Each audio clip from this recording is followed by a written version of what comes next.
you. Will the clerk calling the meeting to order, will the clerk please take the roll? Yes. Goodlow. Here. Miller, David Miller. Here. Monica Miller. Here. Tad. Here. Lilquist. Here. Wynn. Here. And Councilmember Elliott has requested an excused absence. He's So fighting a moved. fire. Second. Motion and second to excuse Councilmember Elliott. All in favor? Aye. Aye. Vote aye. Opposed? Motion carries. There are no proclamations, no awards and recognitions. So we are at approval of the agenda. I'll move approval of the agenda as presented, or do we?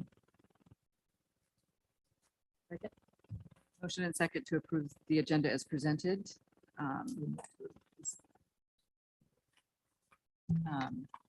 All in favor? Aye. And two will vote aye. Opposed? That motion carries. Consent agenda. Move the consent. Motion and second to approve the consent agenda as presented. All in favor? Two will vote aye. Opposed? Motion carries. So we are at, on page 60, petitions, protests, and communications. And this will be a presentation about Community Recreation Center and Field House facilities. Mr. Case.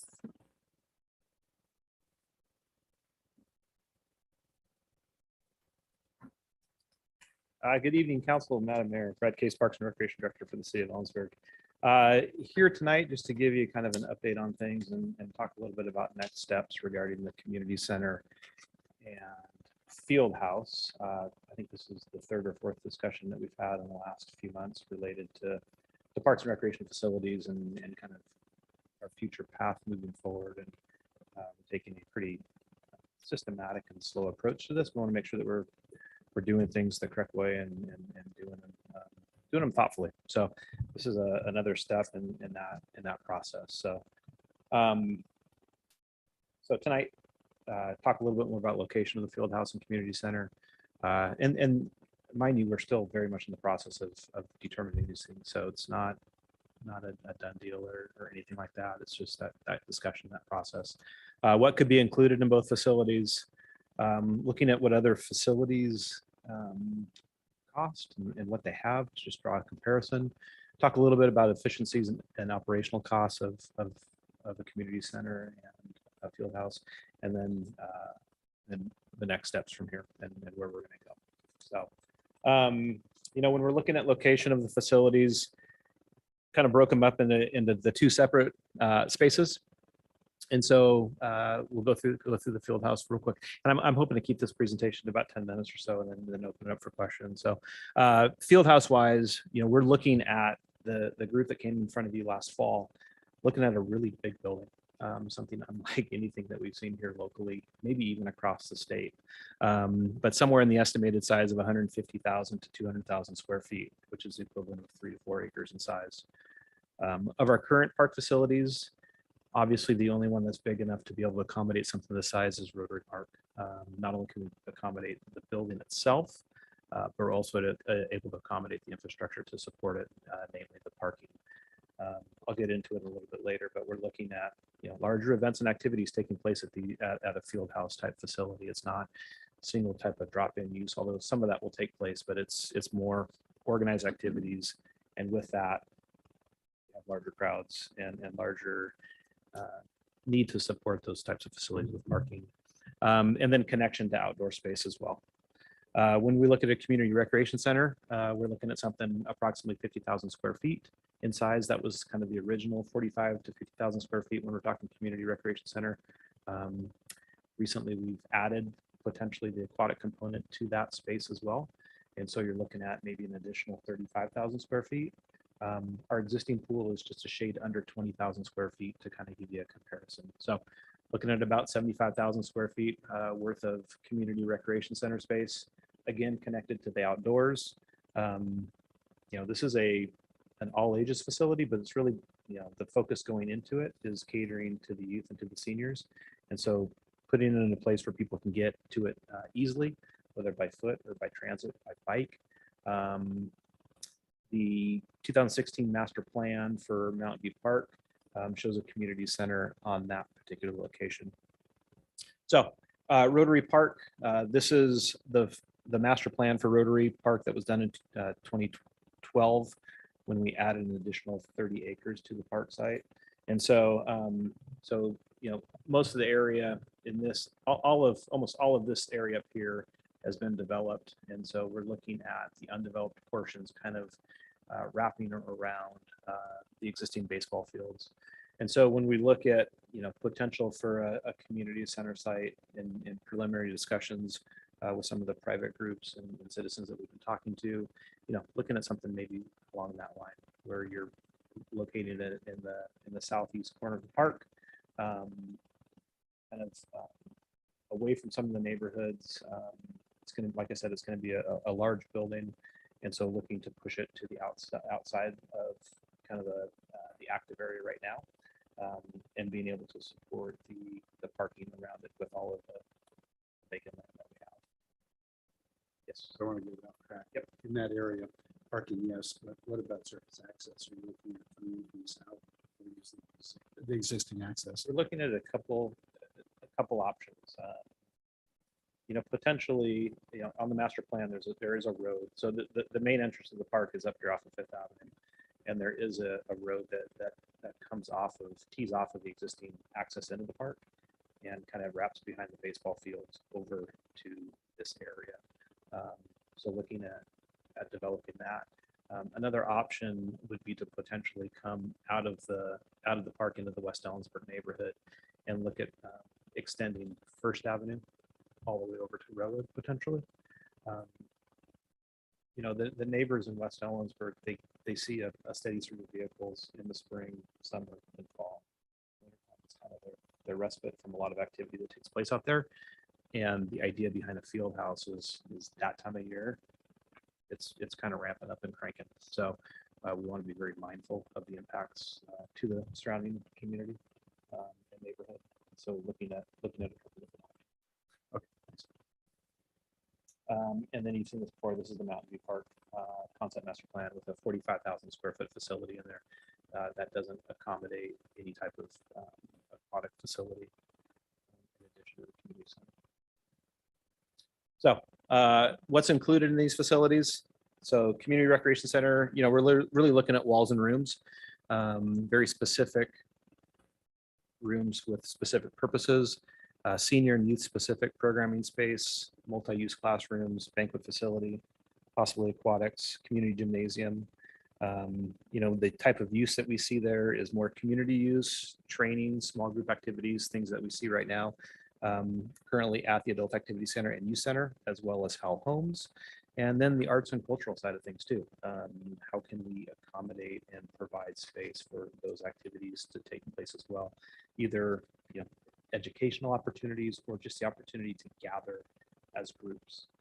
The field house, you're looking at a large open space with multi-use courts, as well as turf, concession air, elevated track and viewing area, single point of entry, and we're talking local and more regional use. Again, talking large events, talking about bringing people into the community, talking about tourism, talking about dollars.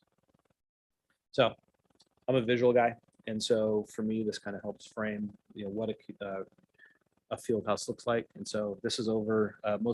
All these pictures are taken from the hub facility over in Chehalis, which is 75,000 square feet.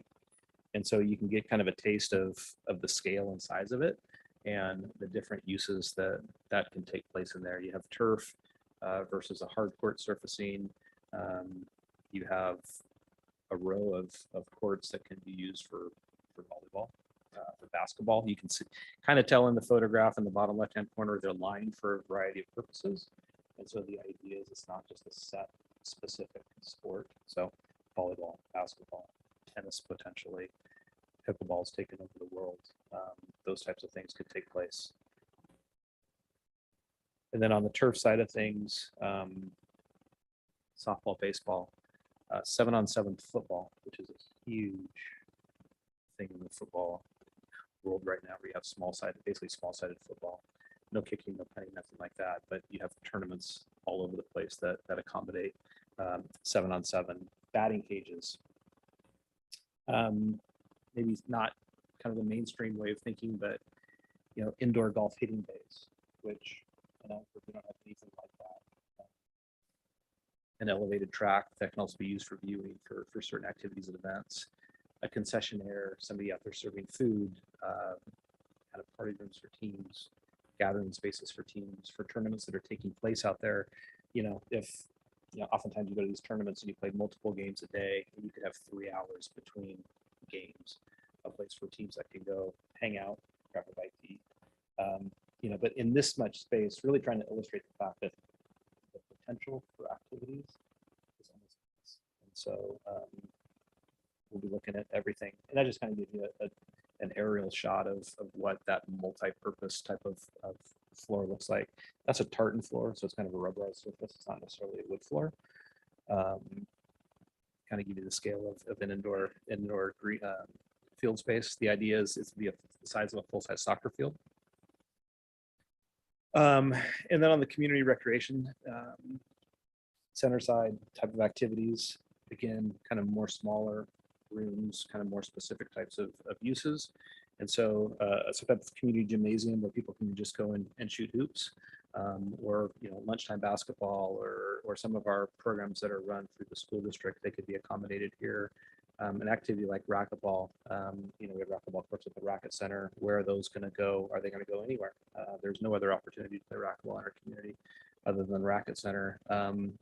Senior center space, that's a senior fitness program. We have, I think, about 7 or 8 of those down at our current facility, so very popular.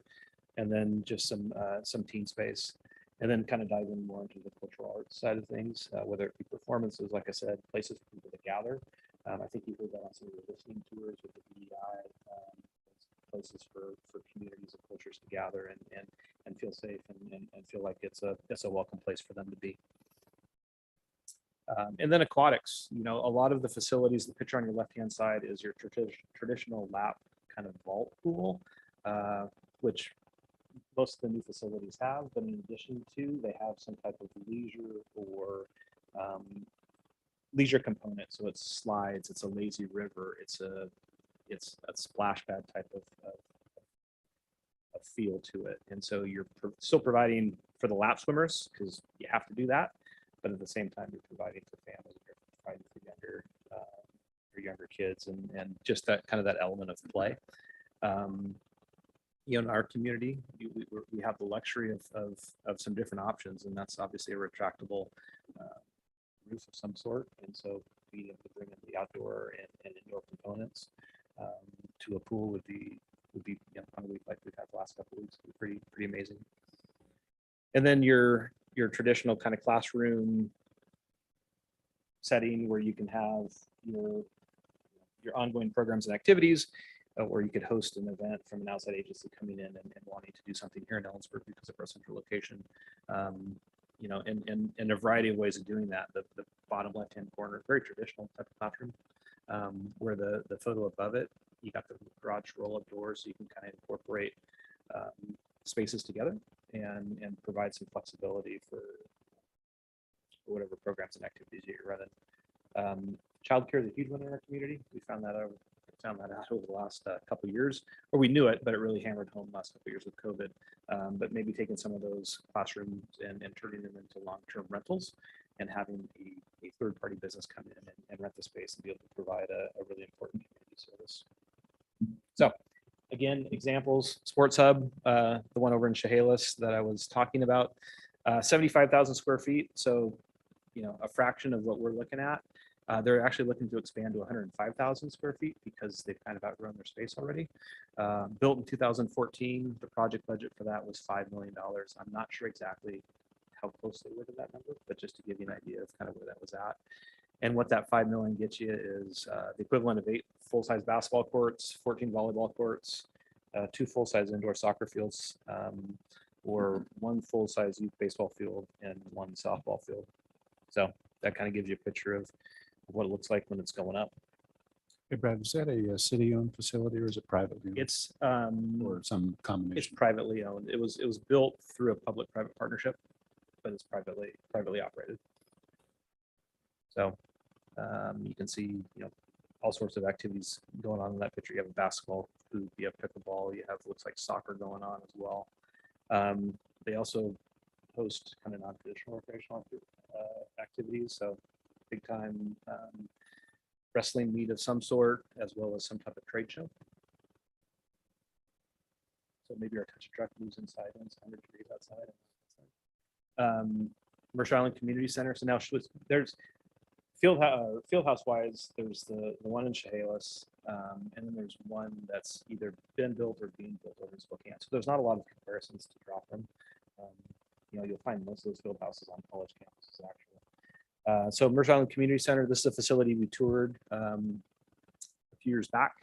And so, to give you, an idea cost wise, $12.4 million total project cost, a little over 42,000 square feet, built in 2006. Kind of your traditional community center with the gymnasium, banquet space, classrooms, very well done, but very, very, very standard in terms of their offerings. We also toured the Federal Lake Community Center, which was built in 2007. This one's unique because it does have the aquatic and kind of wet and dry side of the recreation center. This is a big one at 72,000 square feet, so fairly similar in size, potentially what we could be looking at if we did have aquatics. They recover 81% of their costs through fees. I think Mercer Island was 70%. So their revenue, generating, not neutral. We haven't talked about it last time. It's really hard to but they do a pretty good job of coming close. So that gives you an idea of kind of what it looks like inside. So again, they have the leisure kind of in leisure aquatic and more competitive aquatic facilities, nice gymnasium, big climbing wall. That's what $21 million will get you. Back in 2016, when we did our park plan update, we looked at costing the community center at Mountain View Park. Came right around 23 million. And that was for the planning horizon for 2029, 2036. And so we kind of did it in three 6-year increments, and had inflation kind of built into that. So we knew that those projects that were further out, we'd have some inflationary costs associated with it. And so we built that into the project cost. We didn't build it in with the rates of this right now, but at least we know there's kind of an escalator. So I think Councilmember Tabb's been involved with the community center discussion from the beginning. I think when we looked at rehabbing Morgan Middle School as a potential community center, the cost for that at the time were right around $20 million. So we've always kind of been playing around the $20 million mark for community recreation center. So this, even back then, we were only looking at 45,000 square feet. We're only looking at the 45,000 square feet side of it. Yeah. So you're looking at, probably close to doubling it when you bring the aquatics piece into it. So ongoing operations, kind of efficiencies and operational costs. For us, the big one is sharing the spaces, for not only staffing, but the infrastructure, even resources and equipment. For the community, I think there's a big benefit to being under one roof, and that speaks to both the community center and the field house. Being able to go to one spot to be able to do those things is really important. Opportunity for collaboration amongst staff. I see that here at City Hall. My office is, before we moved into City Hall, we were all kind of satellite throughout the city. You communicated, but you don't communicate freely and very often. And oftentimes when you want to talk to somebody, it's because it's a block up immediately. But when you're under the same roof, kind of build those relationships and you're able to kind of create those synergies, so to speak, and really do some cool things from it. And that's not only amongst the staff, but that's programming. That's having other agencies potentially into our space using rooms to provide services for seniors or whatever that may be. So just your opportunity for collaboration is huge.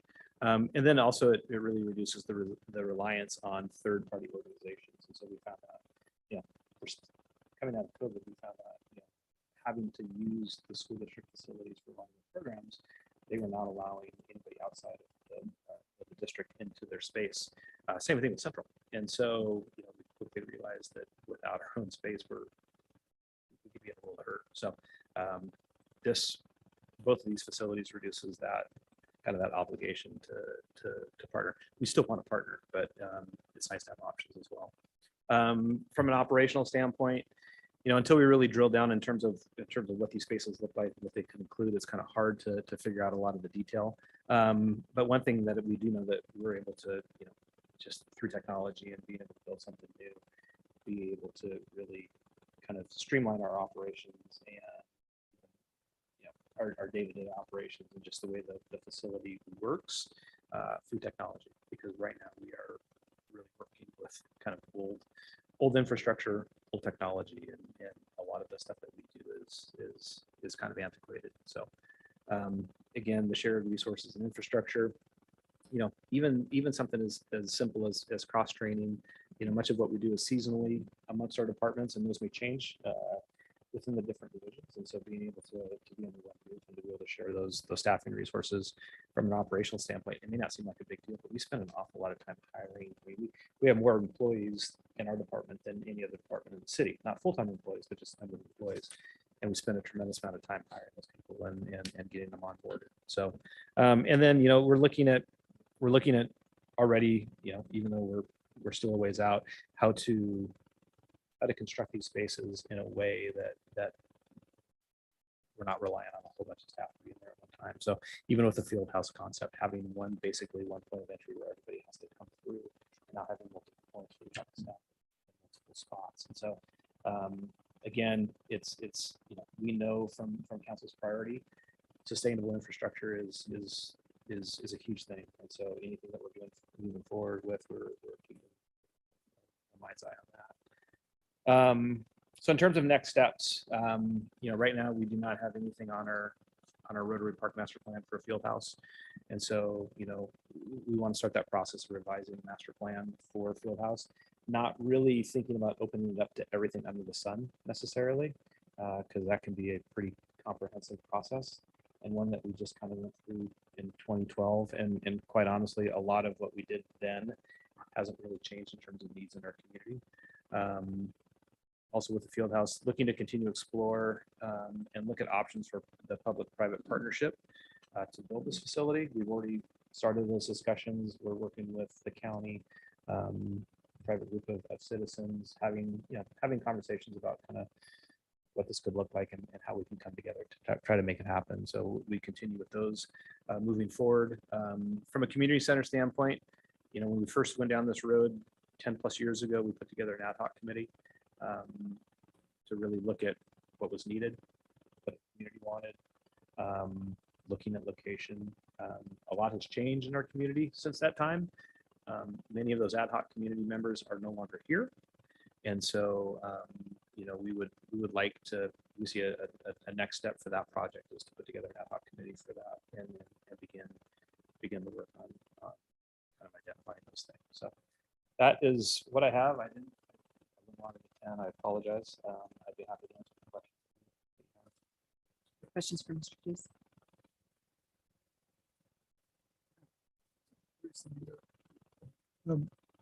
On the field house, Brett, just process-wise, right, sequential, when the presentation was first before us, there was quite a bit of discussion about the viability of public-private partnership, cost recovery, not just at the gate, but in terms of the build and what that would look like. And I guess it would be more of a council question, whether council would prefer to see that fleshed out a bit more prior to investing in a revision of the master plan.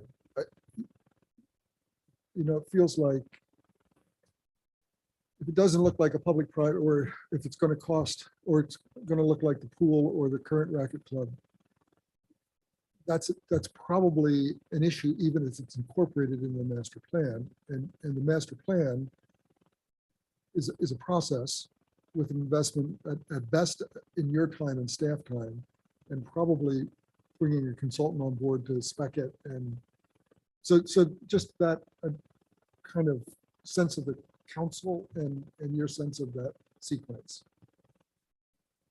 We've had, and city manager, she's participated in these meetings as well. We've had very productive meetings with the county and the private. Oh, sorry. We've had very productive discussions thus far with the county and private citizens regarding the funding of the initial funding for it, and then the emphasis on the ongoing operations piece of it. So I think there is a fundamental understanding of, if we were going to move forward with this, there needs to be a commitment from other entities besides the city to make this go. Yeah, I would, a couple questions, but it occurs to me that what we want to avoid in the kind of process that we're talking about is something that the county went through with their fairgrounds expansion and targeted the acquisition of the Chet Acres Mobile Home Park after the plan was done, but really didn't account for all of the complications. So there's that. On the field house side, I think just in general conversation, just in my mind, the things that come to mind, I really do feel like if we're going to really focus on expanding the activity down at Woodbury Park, we really need to get our arms around the traffic and the access routes. In my mind, in my experience, the most congested I've ever seen that area in my experience is back when they used to do the 4th of July fireworks.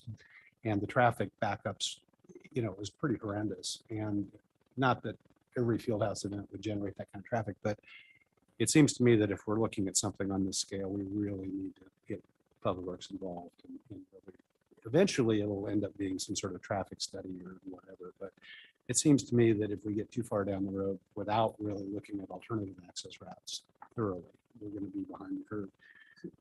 If I may, just quickly, because it occurred to me when you made that point before, this is going to be like weird, but when the city owned the property that Anderson Hague purchased, my recollection was that ultimately that was to be an access road on the backside coming into the park, or could have been. Could have been. Right. And then that would feed into parking. And so to David's point, you know, I mean, we've relinquished, and I don't know what the development plans look like, but I would just perhaps put that back up on the table in terms of the conversation, because that would address, and my recollection was that it also fed directly into a parking lot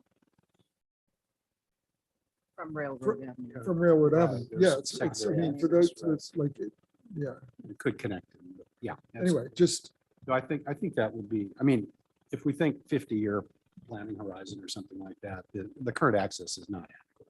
I mean, clearly, it's barely adequate today. So that's one thing. On the community center element, again, this is just part of the mix, and I know you're sort of juggling facilities. Cool. I'm wondering, and I know we're looking at a long-term implementation strategy here that could be 10 years or longer, maybe longer. You have, I'm trying to figure out in my mind where the intersect point is between the longevity or the lifespan, remaining lifespan of the pool, absent a massive investment to keep it open, and the creation of a new space. In other words, we're going to have to spend a fair amount of money over the next 10 years just to keep the current pool operational, I assume, given our history. Do you have any sense of, are we in a situation where we're going to be, you know, potentially just a few years away from creating this brand new facility where we can no longer justify investing in the pool and have to close it? I mean, potentially. Yeah, I mean, our last big investment at the pool was 2010, 2009, 2010 with HVAC upgrades and everything. Well, And the wall that collapsed and. that was, yeah, that was subsequent. Thanks for the reminder on that. Yeah, well, you know, we couldn't miss it. It was But great. so that's, you know, we look at those as having an expectancy of life expectancy around 20 years. And so, you know, we're halfway through that right now. And so, you know, operationally, the pool is fine as long as it's fine. I mean, that's the big question is, you know, you walk in one day and everything's working fine, the next day it's not. And it's hard to predict that. And so we do a good job of keeping things together. You know, from a use standpoint, from a recreational kind of need in the community, we're way behind the curve in terms of upgrading the pool, you know, not from a mechanical and operational standpoint, but just as a recreational asset to our community. And so we're lagging So, behind. so could that current facility be upgraded? Could it be upgraded? In what respects? I mean, Well, reconfiguring, sizing, Yeah, adding I don't know. to? I mean, one of the, we were just actually talking about the ad hoc but one of the pieces that I recall was the idea that potentially the community center would be adjacent to the pool. And because there were certain elements within the pool, and then potentially with collaborating with the county, you could look at a facility differently sized perhaps than what we've envisioned. But if the council were to continue the conversation about including aquatics in Mountain View Park, it's a $20 million, $25 million add-on. So my question would be, if you invested $20 to $25 million and repurposed your building, which is more sustainable. I mean, there's a whole range of elements there that seem to align with where the community would like to see us. Is that a viable path? Something we can look at. Are you suggesting a pool and community center at Memorial Park? Yeah, one of the ones we spec'd, and it didn't, but was how would we collaborate with the county, because they've got meeting rooms and they've got some of the things you would normally incorporate into a community center. It would be, I mean, and then of course there's the fair and the rides, but that's where we had looked at it, with parking coming from, the building would have been pushed toward the pool. Parking would have come toward Chestnut. There's already a complex there because of the county investment in what they've done, both with the armory and then the other buildings. And then we have our pool there. I think as a part of the process, we Well, I opened it up. think, We opened it up if you were to, to go, we opened it yeah, I up mean, I think to, if you were to move forward with kind of resurrecting the ad hoc, those would be some of those elements that could come back. And David, I think to your point, it would probably, you could get that information as part of the process. Yeah. Yeah, I agree. And I think, and I read somewhere, or I've heard in this conversation that one of the concepts, and it may be where the ad hoc lands, is the idea of consolidating all of the city's recreation built facilities, community center, pool, aquatic, and possibly the racket club or something. So to your point earlier, consolidating staff resources. So I just want to make sure that pool is part of the discussion, but not just what do we want 10, 15 years from now, but how are we going to manage the asset that we have today and get us there? And is it even possible? Yes, there's a lot of speculation. That's good. Monica or Nancy? Adam, like to chime in? Question, comment. So the community center is in the master plan. So it had already been decided by the community and council that it was a priority community center. It's still Yeah. in there. yeah, And- yep. We've looked at all of the current facilities and I think agree that they all need help.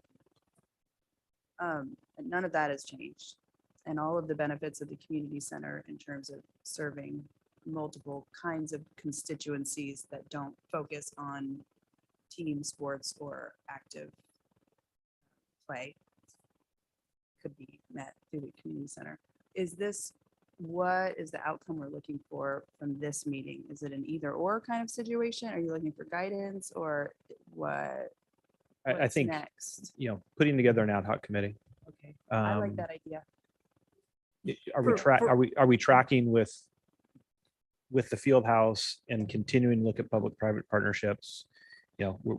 We're engaging in those conversations and a lot of what council has requested are updates and kind of where things are at in process and what's going on and reminders of what we're talking about.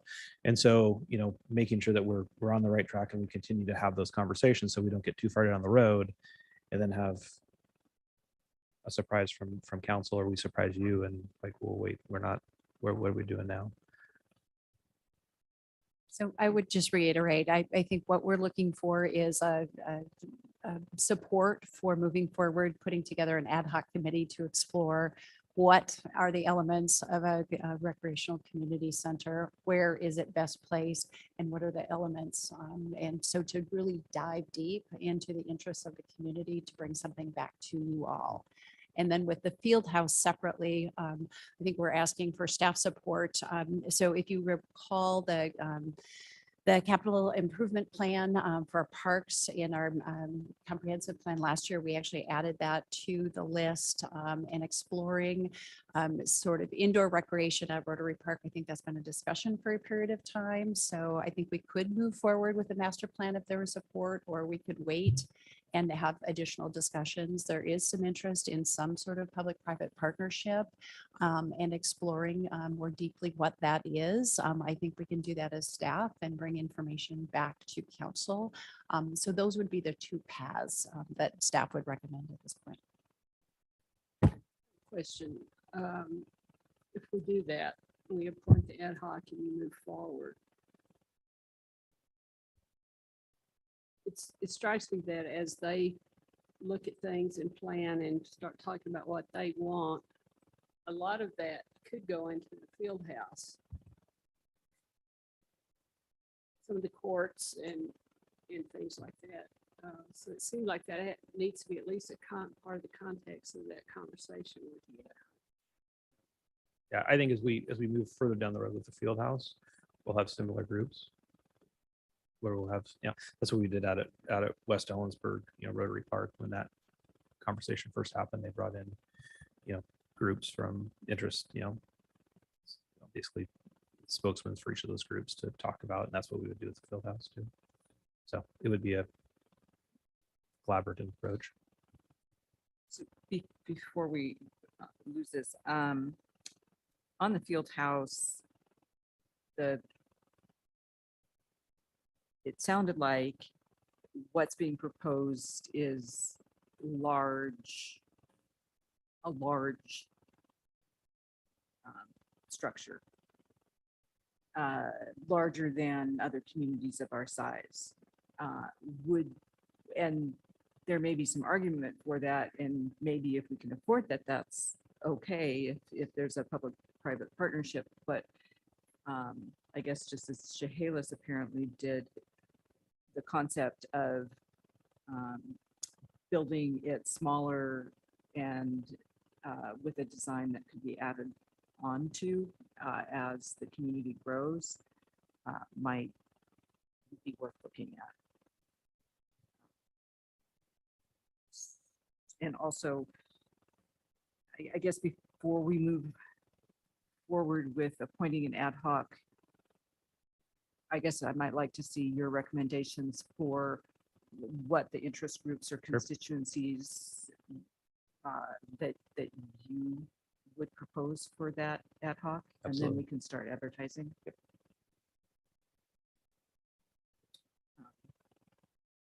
Is council in consensus? I don't know that we need to vote on that direction. Yeah, I would just add, as Councilmember Lowe said, there's a lot of potential intersectionality, if you will, between these conversations. And it strikes me that the field house concept came to us last year, and it could be a reality or it could disappear.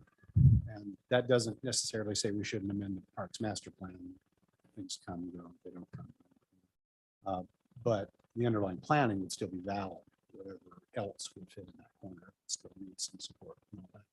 But I would like to make sure that the lines of communication between whether it's staff and the ad hoc are open, because I think the opportunity to consolidate facilities, there may be some benefit there possibly. I just don't have a strong enough feeling that the field house concept has been fully sort of documented. Is it really realistic, on any scale? I hope so. It would be great. But we have to run these paths parallel, separate, I suppose, but there's still opportunities. I think you're going to have a hard time having a community center ad hoc that didn't want to talk about the field house at some level. Yeah, and that's okay. Pursuing, the master plan update is good on a parallel path. So can I ask, I know we need to move on, but one last question on the community center ad hoc. At the end of the last process, did we finalize on some level that any facility that we would consider would be at Mountain View Park? Or is it still an open question? The ad hoc committee, and if they landed on Mountain View Park. It wasn't consensus by any means. It's not set in stone. Okay, that's good enough for me. Thanks. Thank you, Mr. Case. Thank you. Next item on the agenda is citizen comment on non-agenda issues. This is a chance for folks to comment on issues that are not on the current agenda that the city does have some purview over. And we have 3 minutes. Is there anyone signed up? And is there anyone in the audience who'd like to speak? Please approach the lectern and state your name and address. And if you would, please, you're limited to 3 minutes, and you're cautioned not to engage in conduct that disrupts, disturbs, or otherwise impedes the orderly conduct of the council meeting. So my name is Zoe. My name is Zoe Majors. My address is 1205 North Rainier Street, apartment 2102. I was going to bring up that I go to the pool a lot, and the lockers there need to be upgraded. Like, cause there's hardly any lockers there for to be able to use. Cause I have valuable items that I lock up. Cause I don't like leaving them in my car and stuff like that. And that was one issue. And then the other issue I wanted to bring up was I know we have cooling centers like set up for the heat, but at for the low income families and stuff like that, I know at Sperling Court there's townhouses that don't have AC upstairs, and the AC downstairs does not go upstairs at all. And that was just what's a new development, and of course recently, and just in general for all the low income people that need AC during this with the heat waves that we are experiencing. Thank you. Council's policy is we can't act on what you bring forward at this time, but we can refer to staff to look into, and we appreciate your coming down tonight. Anyone else in the audience? So Jan Jaffe has her hand raised. Jan, you may speak now. My apologies, I must have pushed that button on accident. Okay. You have nothing for us tonight? No, thank you very much. Thank you. So we will move on to item 9, introduction and adoption of ordinance and resolutions. We have the second reading of ordinance 4892, eliminating the requirement for extension of natural gas mains in residential subdivisions. Hi, good evening, council and mayor. Darren Usey, city gas engineer here. So I'm here, what I have before you is the second reading for the ordinance 4892, eliminating the requirement for natural gas in new residential subdivisions. At the previous meeting, July 18th, the first reading happened at that point. There was a presentation Buddy Stanovich gave and a good discussion. So I'm not here to do a presentation. I'm really here if there's any questions, and I'm just here for the recommended action, which is to conduct a second hearing and reading and adoption of ordinance 4892 to eliminate the requirement that developers extend gas mains into new subdivisions. So at this time, if there's any questions, I can handle those. Council, is there questions? I do note that we received an email that should be at your desk regarding this issue. Is there any public comment other than the written comment? See no one online and I see no one in the audience, so council. Well, I'll move second reading and adoption of ordinance 4892 to eliminate the requirement that developers A extend little better? Okay. All right. to new subdivisions. I will second. Motion and second for second reading and adoption of ordinance 4892 to eliminate the requirement that developers extend gas mains to new subdivisions. Is there any further discussion? Is there?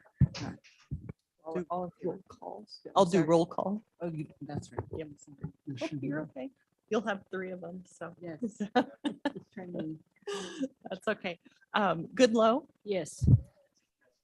David Miller, Aye. Monica Miller, Tab, Aye. Wynn, No. Lilquist. That motion carries. An ordinance of the City Council of the City of Ellensburg, Washington relating to chapter or no, is that right? Yes, okay, sorry. Relating to chapter 15.260 subdivisions and amending section 15.260.070 of the Ellensburg City Code. Thank you. Sorry. I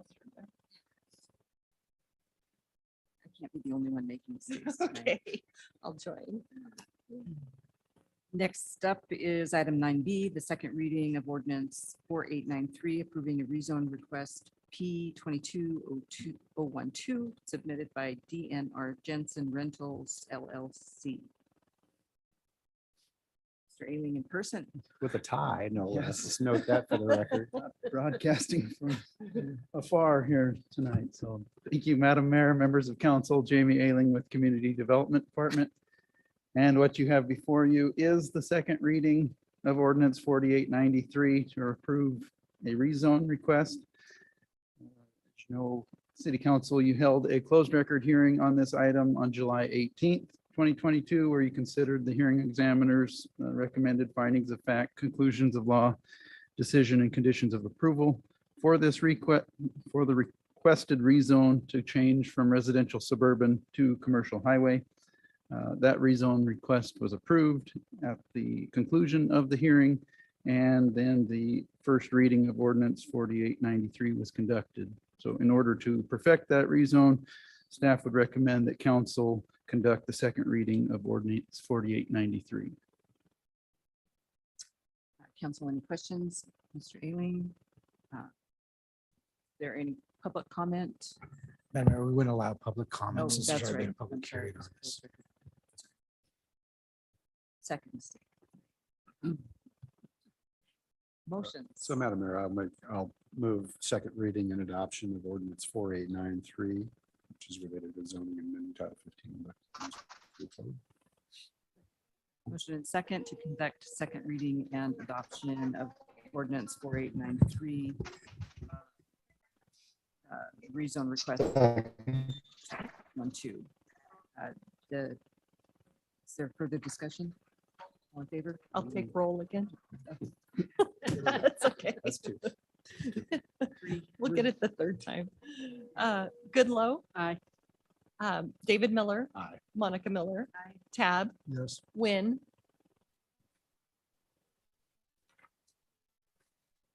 Councilmember Wynn, He might be distracted. Oh, he's and Lilquist. aye. That motion carries. An ordinance of the City Council of the City of Ellensburg, Washington relating to zoning and amending Title 15 of the Ellensburg City Code by changing the zoning classification of certain property within the City of Ellensburg from residential suburban RS to commercial highway CH. Okay, thank you.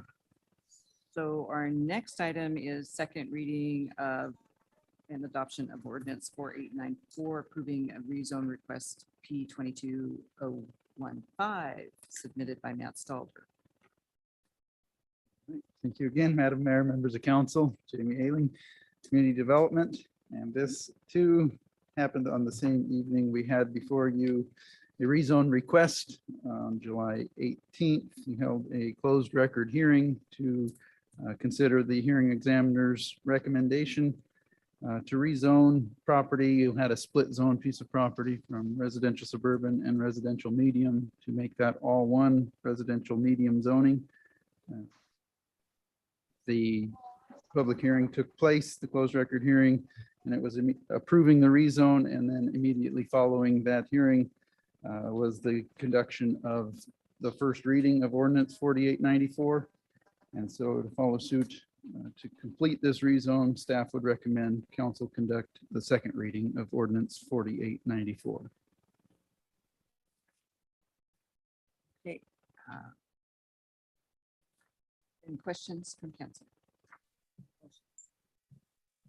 Madam Mayor, I move second reading ordinance 4894, approving rezone request P 22-015 submitted by Matt Stalder. Second. Motion and second for second reading and adoption of ordinance 4894, approving rezone request P 22015 submitted by Matt Stalder. Any further discussion?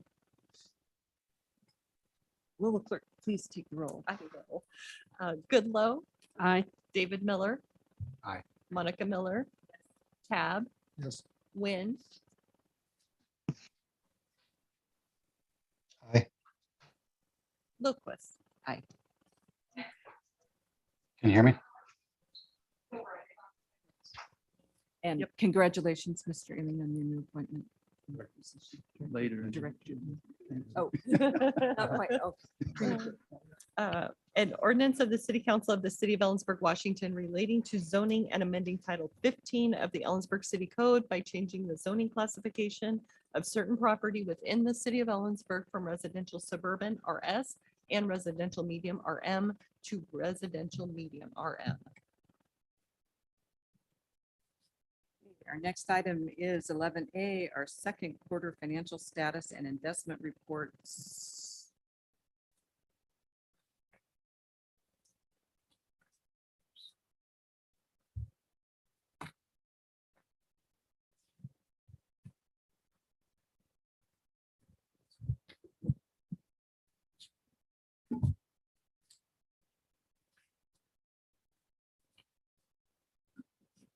Good evening, Council, Madam Mayor, Jerica Pasco, Finance Director for the City of Ellensburg. Beginning on page 78 of your agenda report are the 2022 second quarter financial status and investment reports for the period ending June 30th of 2022. The second quarter reports were presented to the Finance Committee meeting at the July 25th, 2022 meeting. Year-end projections were made on the current situation on June 30th, as well as the economic recovery from COVID in mind, and using 2021 trends along with half year 2022 trends.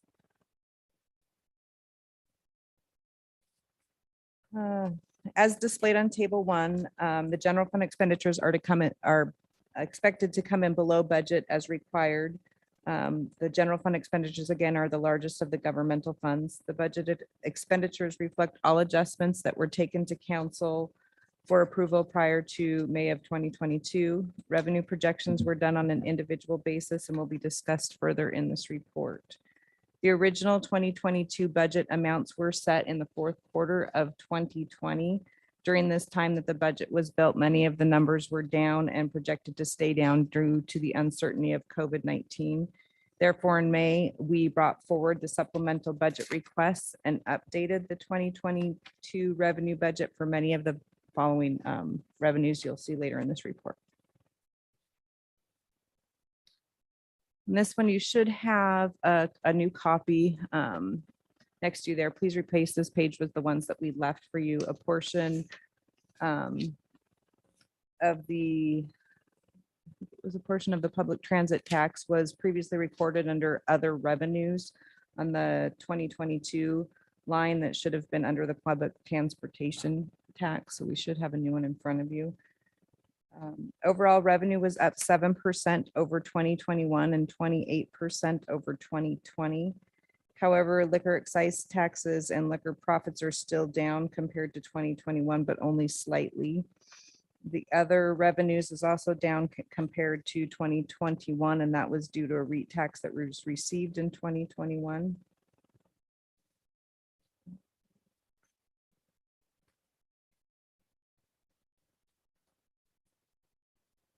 Table 3 shows all the governmental fund type tax revenue by type. Overall, governmental fund tax revenue is projected to come in approximately 290,000 or 1.6% above budget. The hotel motel tax was the hardest hit governmental fund tax revenue with the COVID-19 shutdowns and saw the longest comeback. However, hotel motel tax has finally reached the pre-COVID levels. In 2020, hotel motel tax came in at about 61.15% of 19. In 2021, it came in at 89.48% of 2019, and January through June so far of 2022 has seen 8.7% higher than January through June of 2019. And the hotel motel tax that I'm referring to, you can see that is included in the other tax line.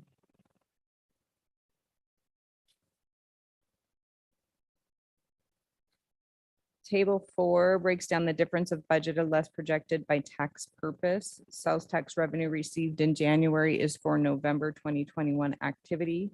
We use the average trend of sales tax over the past 6 months in order to project through year end. And again, budget numbers were updated in May of 2022. So the numbers below are for November through April sales. Overall, sales tax was projected to come in around 49,000 over the updated 2022 budget.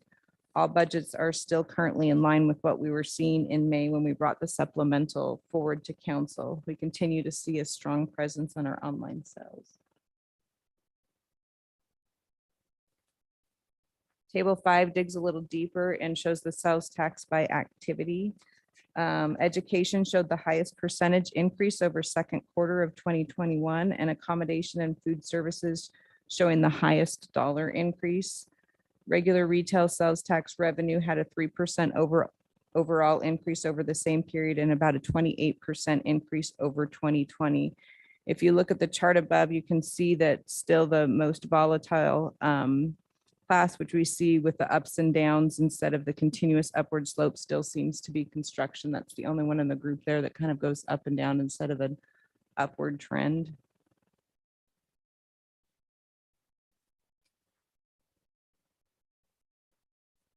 Table 6 shows your year-to-date utility tax activity, January through June of 2021 compared to January through June of 2022. Overall, the utility tax revenue is up 0.55% or less than 1% or approximately $10,000 over 2021. However, this situation is one of those of a negative positive washout and is not really a steady utility consumption. The gas is down almost $100,000 because of the $250,000 gas storage cell that we did last May, I believe. And the other utilities seem to be up because of the collection of the delinquent utility account bills that were the result of the governor's moratorium that ended last September. So many of these utilities were sent to collection in February and March, and we started finally seeing collections on them near the end of April.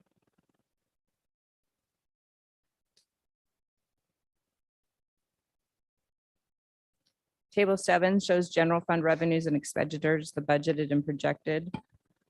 Again, this chart doesn't include the sales tax reserve or other managerial funds. So if you look at the far right at the budget less projected, right now we're projecting to receive around $91,000 in revenue over budget. The only class there that is under budget for revenues right now is licenses and permits, and that's due to building permits. It looks like building permits was budgeted quite high still. Again, it's a possibility that we may meet that, but right now the projections are looking like we're not going to meet that area will still be over budget by about 91,000 in revenues. Farther down on the expenditure side, that one is really hard to project this early in the year, and especially with the current inflation.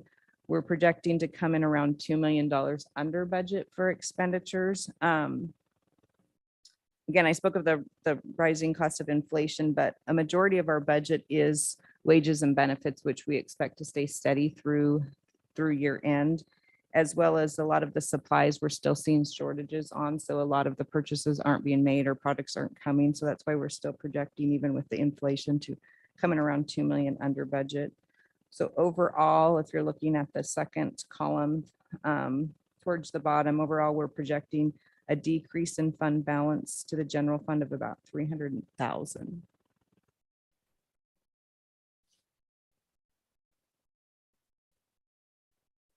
Table 8 shows our debt activities. The only real change in that is what's highlighted in yellow, and that's the water and sewer bond. It was up to a $10 million waterworks utility bond. The draw period ends for that on November 30th of 2022. We did make a $2.7 million draw on that bond to cover the Bull Road extension project that was just completed for the water and sewer only. The only other real changes that you'll see, because we typically make our principal payments in November and interest only payments in June, but the 2017, the public safety building, which was the third line down in the telecom one, we make small principal payments in June there. So the principal on the police station remodel was reduced by about 300,000 in June and around 8,000 for the telecom bond. The table on the next page shows that the city brought in approximately 6.9 million more than it spent in 2022 so far this year. 4.7 million of that, however, of the excess of revenue over expenses from the utility and the internal service funds. The general funds, which includes the managerial funds, saw a net gain of about 0.55 million. Also, kind of to note there, down at the bottom of the special revenue funds, which is the first classifications there, we have our COVID-19 funds. It doesn't show in this report, but as of July, then we did receive our second half of the state and local fiscal recovery funds. So about 2.9 million. So you'll see that at the next quarter's report. And then also farther down on the enterprise funds, you see on the far right column, the negative for meaning expenditures over revenues for the water. That's down about 460,000. But again, on July 1st, we did a bond draw to cover the Bull Road extension project. So that will cover that negative there. And then the last line down at the bottom, the fire relief and pension saw an increase of revenue over expenditures of around 135,000. And that is because they saw the full transfer of property tax that we use to fund the fire relief and pension expenses. And typically that transfer doesn't get done till November because that's when we see most of our property taxes. But it looks like it was done earlier this year. So I just wanted to point out that number there. And this one, the city had about 71.4 million in excess cash invested at the end of second quarter. About 50.5 million of that is in LGIP, which is liquid and can be transferred daily. Currently, the LGIP interest rate was up to about 1.02%, which is quite a jump considering the end of first quarter, it was at 0.23%. So it looks like we made approximately 63,000 in interest earned in June. I think we're at around $250,000 so far this year for 2022. Staff recommends that council accept the 2022 second quarter financial and investment reports as amended and presented. I'm available for any questions. Questions?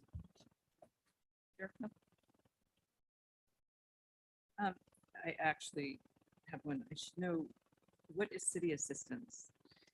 So city assistance is a portion of the sales tax that the state sends to us. It's based on a lot of different factors, including population is one of the majority of one. We did call and ask them why our city assistance increased so much this last this last quarter of this last year, and it was because of the REIT or the real estate taxes that the state received. So they look at what's in there and they distribute it out over the contributing cities and counties based on population and a few other factors. So there's also a couple other things that go into that city assistance. Some of them, the different law and justice and criminal ones that we get based on stats here and stuff to your that's distributed as well as small ones, but majority of it was the real estate tax. That we can use in our general fund as we wish. Yes. And I guess I'm just curious with inflation as it is, and our expenditures are below budget, like fairly significantly. What accounts for, how is inflation affecting our expenditures? Well, a lot of our expenditures, we're not going to see how inflation is affecting us quite yet. Because like I said, majority of our expenditures and a lot of the funds are wages and benefits. And so we signed those contracts and stuff prior to the inflation numbers of the years. Next year is probably when you'll see a lot of that. And as far as the benefits, we're looking at large increases for a lot of the benefits next year. So you won't see that. We are starting to see big jumps in some of the supplies, but like I said, some of the supplies we're not able to get. So we have a lot of budgeted purchases that aren't going to happen, and a lot of those are bigger purchases. So that's where you'll see a little bit of the savings. So I personally feel we haven't seen it yet. We're starting to see it in little areas, and it's more expected when we hit our 2023 budget. Thank you. Council. Madam Mayor, I move that council accept the 2022 second quarter financial status and investment report as amended. Motion and second to accept the 2022 second quarter financial status and investment reports as amended. Discussion? I would just point out that appreciate the work that our finance department has done to track all of this, and it's kind of a challenge with things moving so quickly. But on balance, I think the numbers are looking really strong. So thank you for shepherding that. Thank you, Jerica. All in favor? Aye. Aye. Opposed? That motion carries. Forgot to call for public involvement. But there's no one here. There is. Not that you know of. Yeah, there's No. someone. Okay, I'm sorry. There's someone here, but I know what he's here for. Our next item is the affordable housing agreement between the city of Ellensburg and Stalder Interests for the First and Pine Street properties. Well, good evening, Mr. Ailing. Madam Mayor, members of council, Jamie Ailing with the Community Development Department. And before you tonight is an affordable housing agreement between the city of Ellensburg and Stalder Interests, Inc. for the First and Pine Street properties. I did put together some background information and included it in your agenda report. I put in there some information in regard to our vacancy rates and affordability indicators. And then I also took the opportunity within that report to kind of spell out some milestones of where we started with this project and how we got to where we are now. Some of those include the purchase of the property. The city purchased that property in 2003. And then after a series of years, we did finally receive a proposal and a recommendation from the Affordable Housing Commission on June 7th of 2021. They brought that forward to council to authorize construction of a 57-unit complex for persons making less than 80% AMI. And council approved the application and issued an award letter. Part of that award letter required an agreement. We also came before council on October 18th of 2021, where council declared the property for this construction activity as surplus and authorize the disposition of the property upon completion of an agreement. So with that parameter, council, staff, legal counsel, and in conjunction with Stoller Interests, we have formulated an affordable housing agreement that's attached to your agenda report to facilitate the construction of the 57-unit complex that's substantially similar to what was presented on June 7th of 2021. Within that agreement is a clause to ensure affordability of the project well into the future, and also a timeline to complete the project within 18 months. So staff would recommend that the council authorize the city manager to sign the affordable housing agreement that is presented before you tonight. And I can stand for any questions. Are there questions for Mr. Ailing? Seeing none. Is there anyone from the public who would like to comment? Anyone online who'd like to comment? Seeing no one. Council, is there a motion? Make a motion to authorize city manager to sign the attached affordable housing agreement with Stalder Interests and associated attachments for development of affordable housing on surplus parcels located on First and Pine. Motion and second to authorize the city manager to sign the attached affordable housing agreement with Stalder Interests and associated attachments for development of affordable housing on surplus parcels located at First and Pine. Is there further discussion? I'd like to recognize everybody that's been involved to get it to this point. It's been a process. Seems like each time we get into one of these, it's not something we have done before.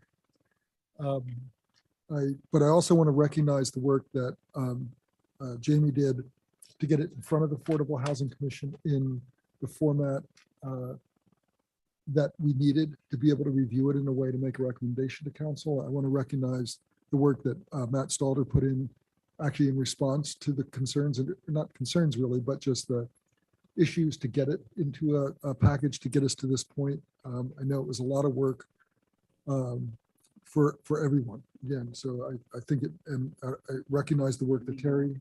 Legal review. Yeah, I mean, because most of the last 3 months, I think when I'd stop by Jamie's office, it would be, where are we? And it would be, well, it's with Terry. But it got out. So that's the most important part. Contract. So again, I just want to recognize the effort that got us to this point. And I also want to, I think council should pay attention to the idea that we are incorporating timelines into the performance requirements. I think it's one of the things we've learned as we've moved forward with this, with our ability to invest in affordable housing in this community. We saw it in the Knights Inn project, and we're seeing it in this one. And these are reasonable and actually short timelines for performance to have numbers of units online and rendered. So I want to again recognize that we've moved affirmatively in that direction. I think it's a really, really great step. So thanks. Okay, so we have a motion and second. I did want to say we did receive an email today asking about the timeline for the community garden. It says fall generally. I think this person wanted something more specific because some things grow longer than other things. So the growing season, can we provide that at this point? So I believe I emailed council to Oh, let you okay. know. I did respond to, I believe it was Mr. Waite. And the intent would be to extend the season to the end of October. And I know Mr. Stoller was willing to work with folks if we need to go beyond that. So Thank you. So with that, all in favor? Aye. Aye. I too vote aye. Thank you. Opposed? That motion carries.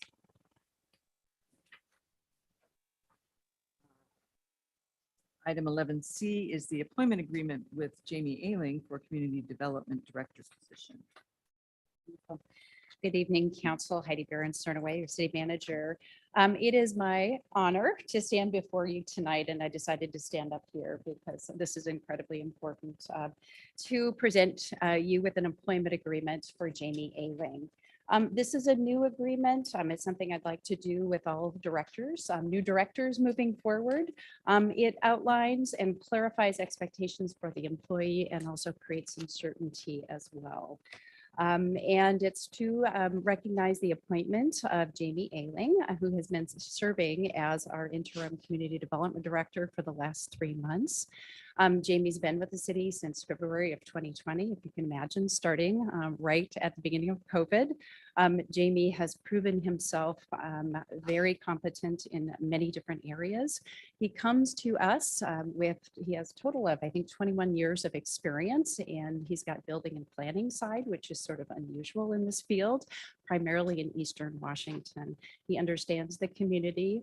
He's demonstrated his, I call it steady excellence, and that Jamie is very dependable. He's always willing to work with people. He comes highly recommended, and we are honored to present this employment agreement. And I would recommend council approval of the agreement after maybe a few words from Jamie. Thank you. Thank you, City Manager, members of council. I just appreciate this opportunity. This has been a great experience in the short time that I've been. It feels like a long time and a short time all at once with the city of Ellensburg. The past 3 months has opened up additional opportunities. The team that we have at the city, amongst all aspects of it, is great. I have great working relationships. I look forward to growing this community, shaping it, and working with everyone within the community. Council was very professionally done, went through the interview process, and just look forward to being able to continue and serve as community development director. So thank you. Thank you.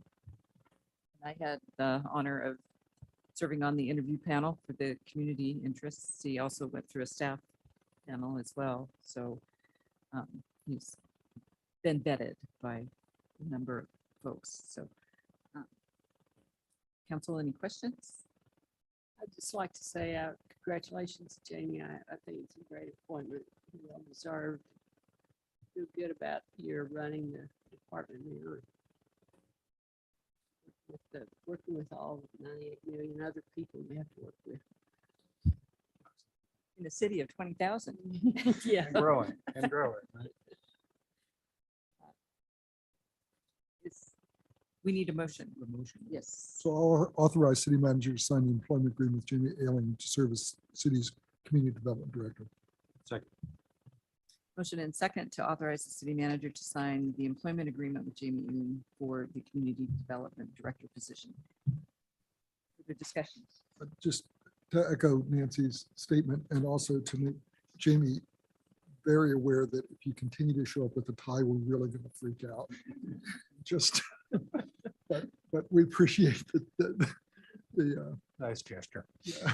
But anyway, that's it. All in favor? Aye. Aye. And 2 will vote aye. Opposed? That motion carries. Say welcome, but you're. Oh, look, 2 thumbs up, 3 thumbs up. Oh, that's great. I think we still turned red when we clapped. We are at the manager's report. Good evening again. So I have a request tonight for council to set 3 public hearings for the August 15th council meeting. The first is a legislative hearing to consider declaring surplus the city parcel commonly known as Catherine Park. The second is also a legislative hearing declaring surplus city parcel known as Whitfield Triangle and to remove restrictive deed covenants. And the third would be a public hearing for outside utility extension agreement for 400 West Helen Avenue. So moved. Second. Motion and second to set a three public hearings for August 15th, 2022. Legislative hearing to consider declaring a surplus the city parcel commonly known as Catherine Park. a legislative hearing to consider declaring a surplus city parcel commonly known as Whitfield Triangle and to remove restricted deed covenants. And third, a public hearing for outside utility extension agreement at 400 West Helen Avenue. Discussion? All in favor? Aye. I too will vote aye. Opposed? Motion carries. Anything else? I do have a couple other things. Just a reminder that tomorrow night is National Night Out, so Veterans Memorial Park from 6 to 8 p.m. Our Ellensburg Police Department and a number of other agencies will be hosting, again, National Night Out. So there's free food and games and activities. So everyone, the community is welcome, as is the council, to join us. And just a reminder too, that next meeting is Councilmember Tabb's final meeting.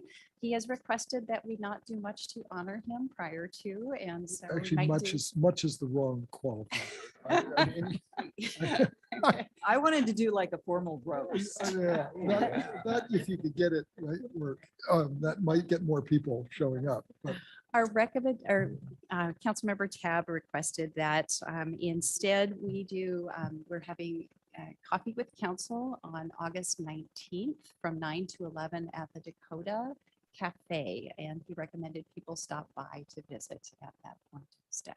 So we would welcome that, and we'll do some additional media to let folks know that Councilmember Tabb will be hosting a gathering along with Councilmember Miller as well. So.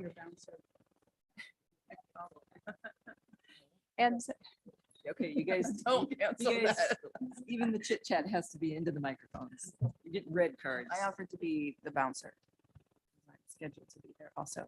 What, is there like a tree? Don't you get a tree or something? Or has that already happened? Oh, we might find some way to do a Is that a minor thing? honoring I at see the next meeting. people's yeah. names on trees. I it feel used like- to be a tradition, but we have, I mean, I I don't guess you know. have to request it. Oh, can I request it? Well, Can I do that now? We might have a new you have tradition. to Oh, retire. Oh, first. okay, okay, all right. It's only when you So- step down. so Bob. I just Much want has to already left note, the I mean, like Jamie turns red and I have a bald head and turn red, so it's worse. So I do have one final item, and that is just some good news. I believe it was the last meeting, council recognized and approved and awarded a bid for Gateway One. That bid came in about $2.2 million, or more than we had allocated for it. So we were able to fund that. The Department of Ecology came through with an additional $522,000 for that project. And so I just want to thank the work of John Morrow specifically and the Public Works and Utilities folks for advocating for additional monies for our community. And that's all I have for tonight. Councilmember Bibble. I have no report. Very briefly, I attended the TIP Strategies open house, and I attended the Finance Committee meeting this month. Just to let you know that the Streeteries Subcommittee for Landmarks did meet and have asked Stacy Henderson to put together a draft for their review. So that's moving forward. And Wednesday, I'm attending a Reed Park meeting with the consultant, and I attended the Unity Park reveal, which was pretty exciting. So I thank Walker Macy for doing their best to integrate feedback regarding all of the components. I got the sense that everyone on the committee, or everyone that was there at that meeting anyways, was relatively pleased with the direction that it's going. They are now going to start sort of refining, my impression is refining the vision for the park and really honing in on how the park will represent its vision of being a unifier for the community, both in terms of the messaging and the unifying elements. I hope that one possible outcome could be that, the Arts Commission and possibly the DEI Commission can start thinking about how they can work together to brainstorm and suggest and or integrate elements that are authentic to Ellensburg. But I think they have all of the major pieces in there, and we're going to be pretty stoked next year when somebody cuts that ribbon. Excited about it. So this was the stakeholders group, not the Parks Commission. This was the stakeholders group, and I think there was another group that they presented. Did they present to There are someone else 3 too? stakeholder groups. Okay. So the one that I was on included the representatives from the various commissions and myself.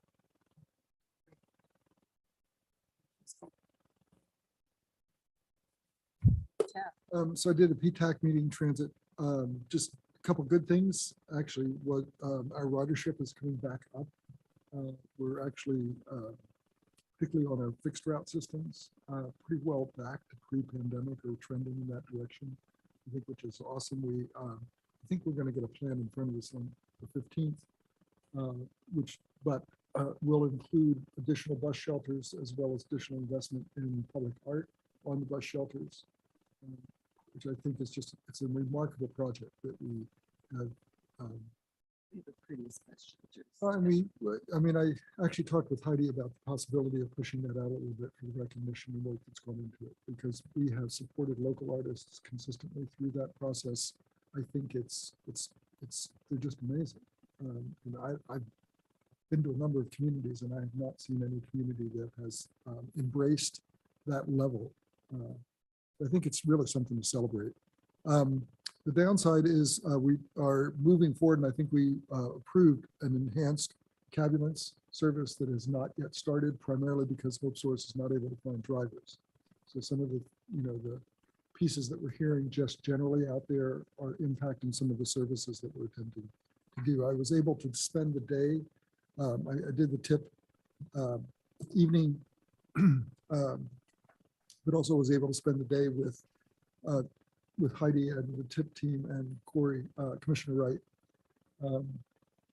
And one, I think there were really good conversations. I think to Monica's point, she was making earlier, that there's an integration that will occur around cultural arts, but also just a general direction that it's moving in terms of actionable economic development that we can track and invest in, or invest in and track would probably be the better, is going to be coming our way. I also, during that day, we had the opportunity to meet with Upper County folks over lunch. That was, again, I think it's not about transition, but I think as a council, we should recognize that we have established levels of communication with the municipalities and the commissioners that probably we've not seen in this county. And I think it will require intention to retain that level of connection. And I think it's positive for us all. So I just, but anyway, all in all, I think it was a really just a good day. And I think they're good people. I did the finance committee also with David and Jerica's gone now, but really do appreciate how she works to present information to us in a way that is understandable and then ultimately actionable as we move through the budget process. She's been a pleasure to work with. So that's it. Council member Wynn. Disappeared. He's the black hole. Oh, he is there. Yeah, He was there. I'm not sure. Adam, are you able to do a report now?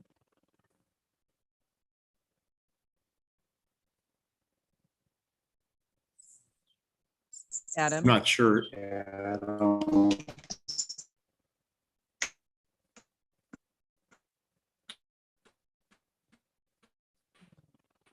Did you have a report, Adam?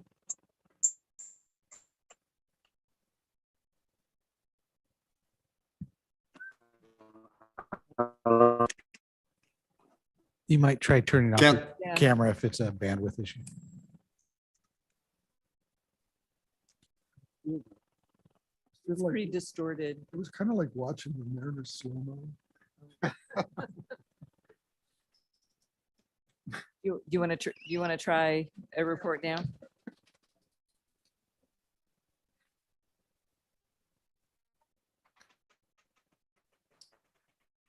We'll catch it next time. So I wanted to, report, I also attended the TIP open house in the evening and did breakfast in the short tour up to the airport. With those folks, and very interesting conversations over breakfast that was, and at the open house. It's a good process, and I looking forward to seeing that report. The